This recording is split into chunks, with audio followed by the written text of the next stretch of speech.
Good morning. Well, this is the first time I was able to work outside in quite some time. I'm doing a little horsing around today. I'm sure a lot of you guys and even gals out there have horsed around from one time or another. I'm horsing around with that satellite Toshiba laptop that I got free. You're probably wondering what all this cardboard is here. Well, this becomes a mud hole when things start getting bad. And I'm tracking it into the house. It makes a royal mess. I had to put these down because the other day I slipped on the damn mud trying to get something out of the Dorkel shed. Had to do some work inside the house and lubricate and clean one of my ceiling bathroom vent fans. And it was a muddy mess, and you can see my footprints in here. So I take all the scrap wood and I just throw it down here, and plywood and whatever else I can find, and OSB crapboard and junk like that. And in order to get inside and out of the shed, it isn't bad yet, but it's starting to get soft. So I have to have cardboard all around here to work. Well, anyways, this is the Toshiba I made a video on, and of course, you know, everybody tells me it isn't worth it, and I agree with them. Don't have a problem with that. It's something to play around with right now. By the way, I have a request. If anybody knows of a video tutorial, a very thorough video tutorial on how to use the Sony Movie Maker 13. There is no videos on YouTube about how to use that. My son and I have installed Sony Movie Maker 13 in both of our computers, and neither one of us can figure out how to use the damn thing. There are videos on YouTube of the Platinum, but there is none, and I repeat, none on YouTube on how to use the basic one, the 13. And we watched them over and over and over, and we got them in there. It only cost $25 and was on clearance at Target. So for $25, my son went and bought the program. And, well, I think we threw $25 away because good old Windows Movie Maker is so much easier to use, you know. And Pinnacle Studio is also very easy to use, but the damn program crashes. So I gave up using that. I only use that for capturing videos on the DV capture, which I just started doing. So anyways, if anybody out there either knows of a video or maybe even can make a very thorough detailed for a dummy like myself, and even my son can't figure it out, and he's smarter on some of those things than I am, can't figure out how to get it to work properly. You start moving the video around and you lose parts of it. The beginning goes on the ending goes on the beginning, and it's really a very screwy program. Anything Sony puts out on their video editing program is so complicated, it takes a genius to figure out how to use it. Well, anyways, that's not what this video is about. Meanwhile, I'm going to continue editing in what's very reliable and very simple to use is Windows Movie Maker, which is what I'm using now. I made this up. I didn't do it on camera. And what this is a little piece of aluminum. I rolled it around a nail very carefully. I had to use a lot of magnification. And it fits into this hole right here snugly. Okay? So that takes care of the center pin. And then I've got this power pack here that I showed you. It's 14.5 volts. It's not regulated because the meter goes all over the place. So it goes between 14.5 and 15. So it's not regulated. It's probably just a, what do they call them, linear power supplies? The good ones, the ones that are not the switching power supplies. This was a battery charger power supply anyways. So what I'm trying to do to get this, see if I can get any life out of this thing, because I don't have the adapter. Buzz 1151 is kind enough to send me a adapter for this, but I don't want to put, like I say, I don't want to put anything into this because it's just it's useless. Only 2 gigabyte hard drive.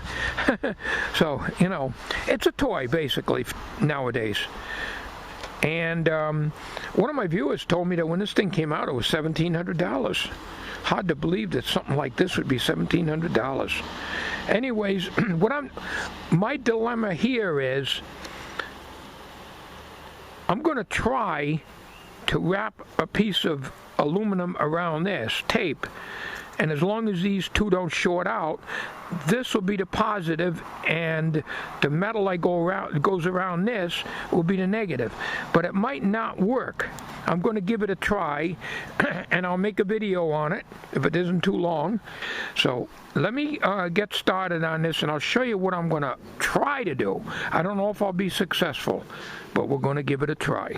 Now, I've never done this before.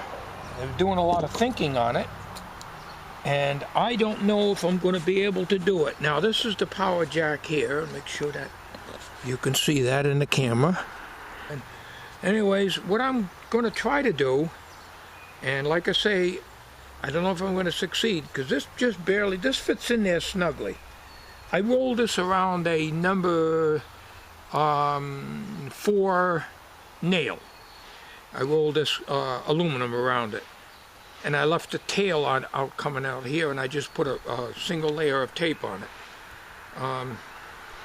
What I want to try to do is take some of this aluminum here. It's very thin aluminum, very thin, and I want to try to roll it around over this tape to make the negative side of this, to simulate this. This hole, even though it looks big on the camera, will not fit in there. It will not fit in there. I don't want to drill this out because I'll ruin this plug.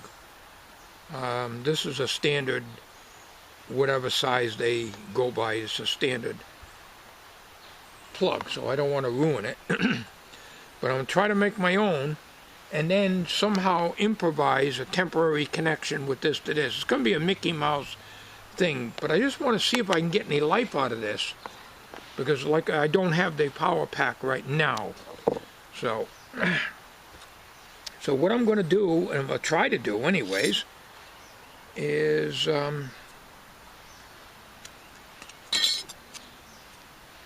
roll around. Let's see how far that goes in there. That bottoms out a little over a 1/4 inch in. So if I roll, I need only a single roll though, so we're going to use this screwdriver here, try to roll it. We're not going to try to roll it on this, and then we'll slip it over. We'll try to make it on this. It's not going to be very easy, and I don't know if you can see now. I could be off camera.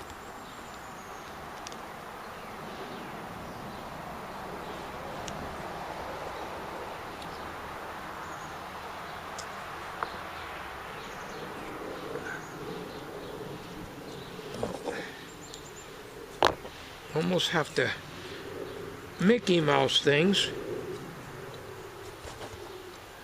Trying to show you what I'm attempting to do here. Like I say, I've never done this before. Just something, a brain fart, I guess you could call it.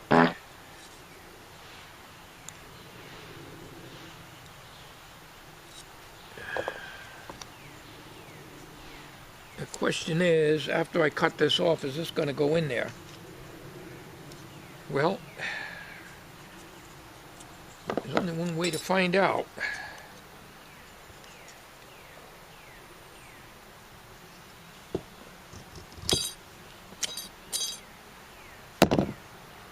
Okay, so now what we've got is something like this.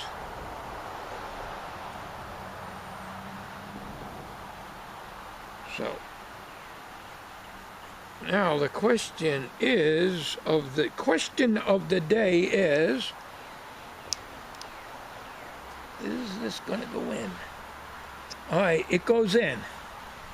All right.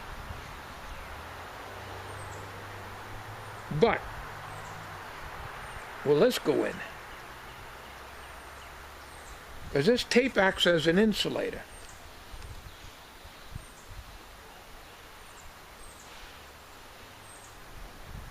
All right. We're in like Flynn. We're in like Flynn. Or is it Flint? Seen that movie years ago. All right, let's just check the resistance to make sure that we're not short. And this is not a good meter. This is cheap.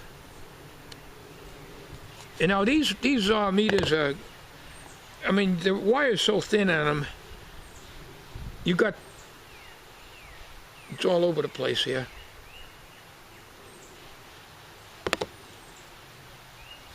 You can't even get a good ohm reading. There's 2 ohms, 1.9, 2 ohms of resistance in these leads because the wire is so thin. But anyways, I'm just using it just to test this. If this shows 2 ohms, it's shorted.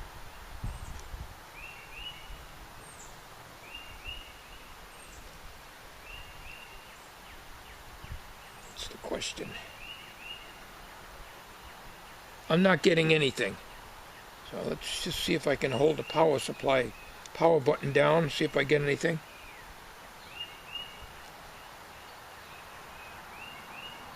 Now, it flashes and then goes off, so there might be a little residual charge in here.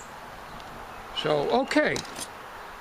So now, all right, I stripped back some 18 gauge wire and I bent over the end so it'll fit snugly into here. All right, and I stripped the other end to put my clip lead on so I can bring it over to here. We're going to use clip leads on this. Be safer than trying to hold it in there. So now what I got to do is to temporarily, let's see if my clip leads will go on that. I don't know if they will and stay on there, let's put it that way. Of course my leads have got to get tangled up, of course, naturally. Anything I hate about clip leads is they always do this. They do this crap here. They always come apart. So let me just see if I can get that on there. Perfect. Perfect. That's my negative. So I'm going to untangle this damn mess, no matter how... Well, I haven't used these clip leads since last fall when I was working on Uncle Dorkel's relay section. So now we're going to take and clamp this down here. I don't know if you can see that. All right, we're going to set this down. So I'm going to stop the video a minute. I've got to set this down so I can open this and see if this will even fire up. I don't expect it to, but let me just stop the video now and get this thing connected up the rest of the way. The positive off of here is going on to here. So we'll just take a clip lead and we just go on to this one and we go over to here and we're just making sure it's not shorted. All right, but we're going to disconnect that when I move it so nothing will short out. And I don't see, oh yeah, I see a green light on the front of the computer, which means it might be charging. But I don't expect it to run because the power pack that's supposed to go with this computer, as I showed you on my last video, it's only a freebie. The power supply for this goes between 15 and 17 volts. This one is only 14 and a half. Unregulated, it's probably 15. Let me measure this voltage right now while it's charging. And like I say, this meter isn't exactly all that accurate, but it gives you a ballpark figure. Anyways, I'll connect that, and you may not be able to see that.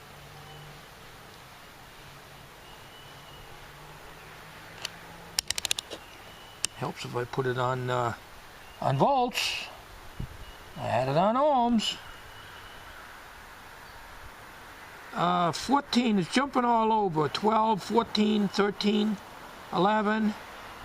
It's jumping all over the place. All right.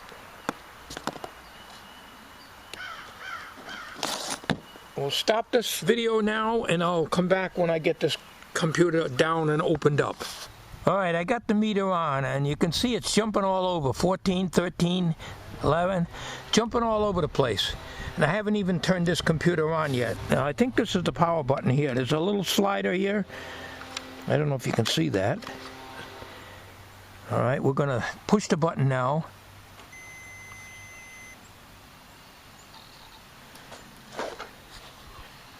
Actually, the voltage went up, so maybe the computer was on. All right. Well, now the computer must have been on before, because when I pushed the power button, I don't see anything yet.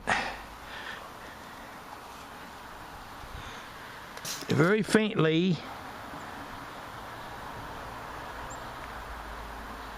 I did see something. The sun's right on the thing, but there's nothing on it. But I don't expect that power pack over there to run this, because it's under voltage. It's 4.5 amperes, and that should be enough to run this, but there's not enough voltage there.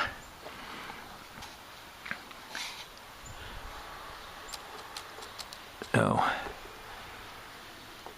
yeah, the meter is all over the place here, if you can see it. 11, 12, 14, 12, 11, 14, it's jumping all over.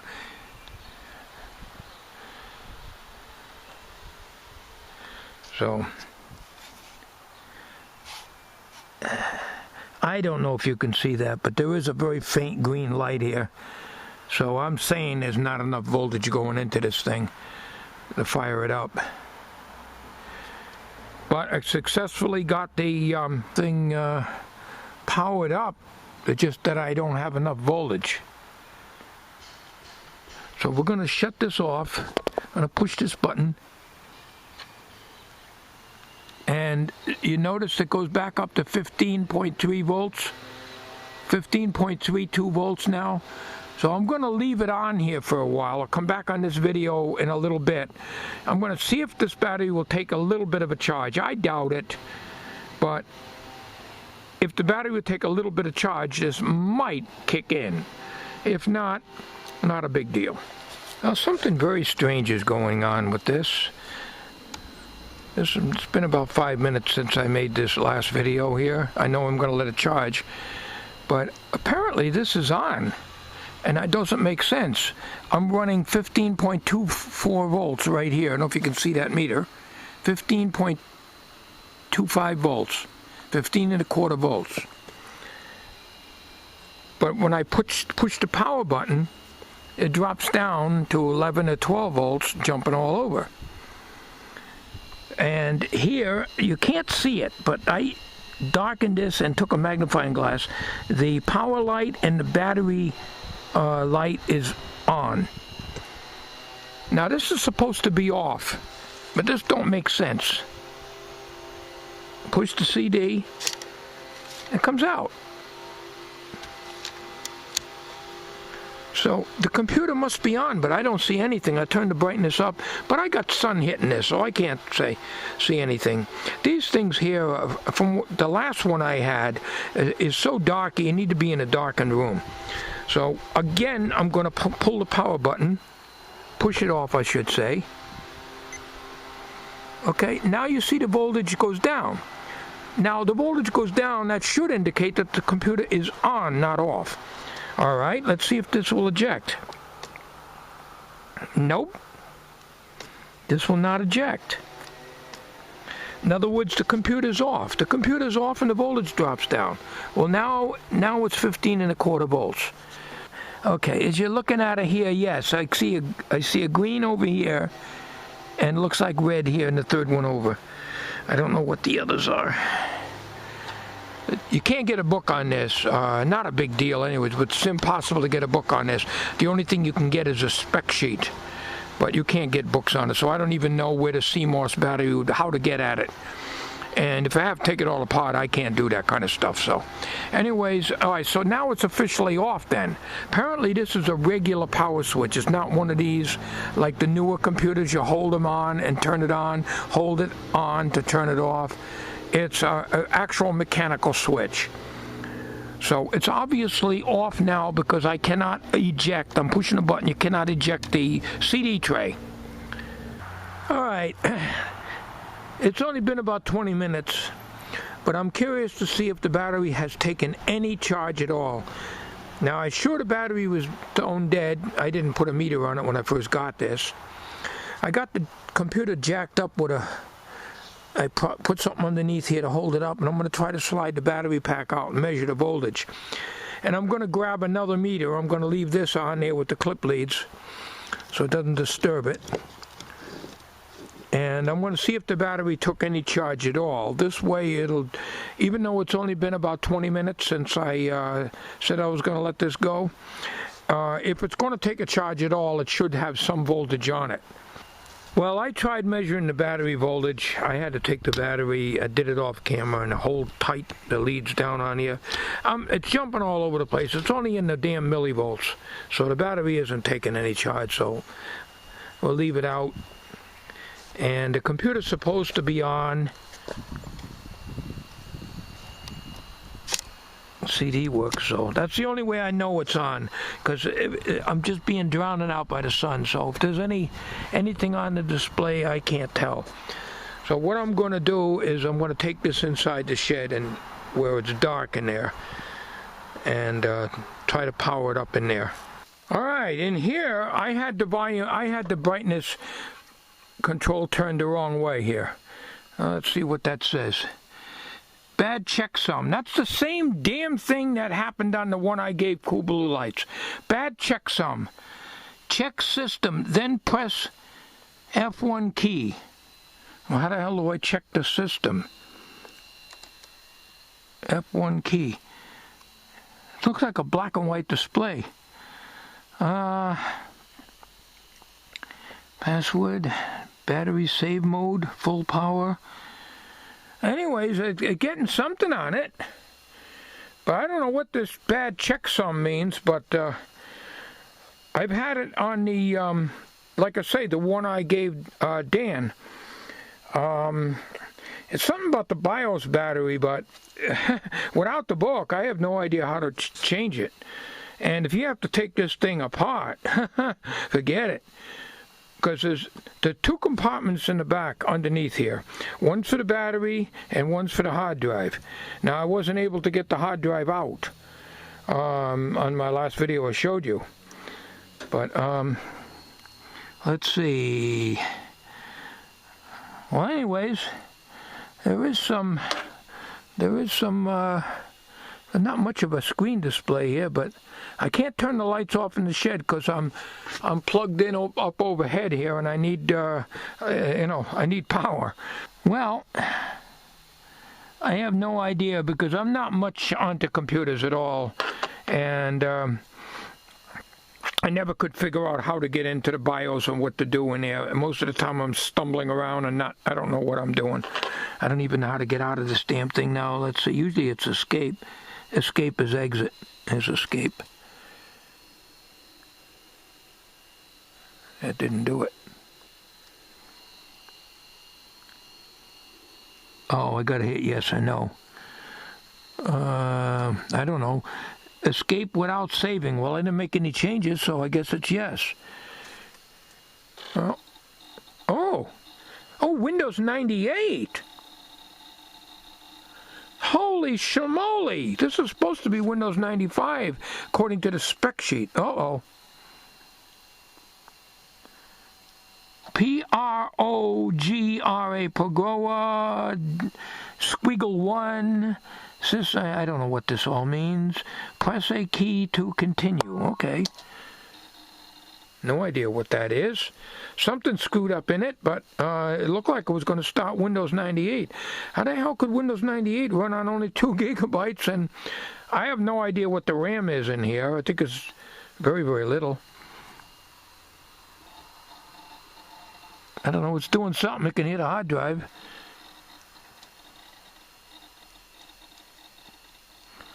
Oh. Unknown device. Huh, this is interesting. Nothing else is interesting. Windows has updated your clock. How the heck, till daylight saving time. Please verify that your new settings are correct. Let's see if I can hit enter and do that.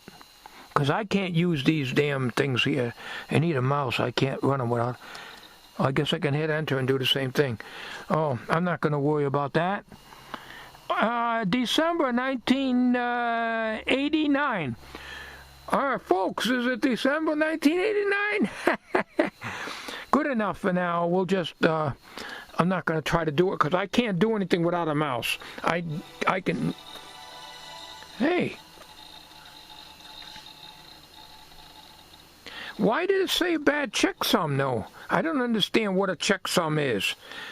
You know, when I first started out, I had a IBM Model 50Z. It had like a 50 or 60 megabyte, not gigabyte, megabyte hard drive. It was a 286 with a little PC speaker in it. And that was my first computer, and I found out at the dump, at the recycle bin at work, back when they used to let me take stuff home from the dumpster. Wow, it's got a lot of stuff in here. Well, anyways, this is interesting. It looks to me like it's alive, folks. It's alive! It's alive! Anybody out there know what a checksum is? What is that, the check of your sum of your balance in your bank account? Huh? Don't forget, I'm a stupid old goat. When it comes to computers, I'm stupid. Just like with video editing programs. I am stupid. I don't know how to use them. And speaking of that, if any of you out there know of a easy to follow tutorial on how to use Sony Movie Maker 13, which is I guess it's supposed to be the easy one, but you couldn't convince me of that. Let me know, because everything is the platinum. They don't have the easy one. And my son and I were looking at the videos, and neither one of us can figure the heads or tails out on that program. I like old stuff. It's easy to use. Okay, well, that's it. I don't know. I got to shut this down properly, and I got to do this. This is amazing. I didn't think this thing would work. Of course, you didn't got a lot of brightness. You turn it up, you wash it right out.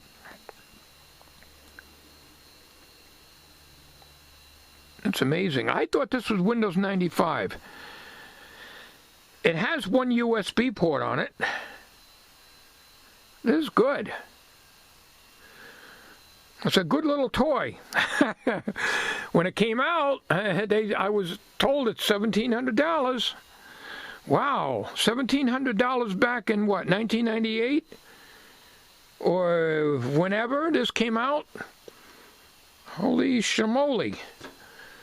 That's probably like $1 million these days. Thanks for watching.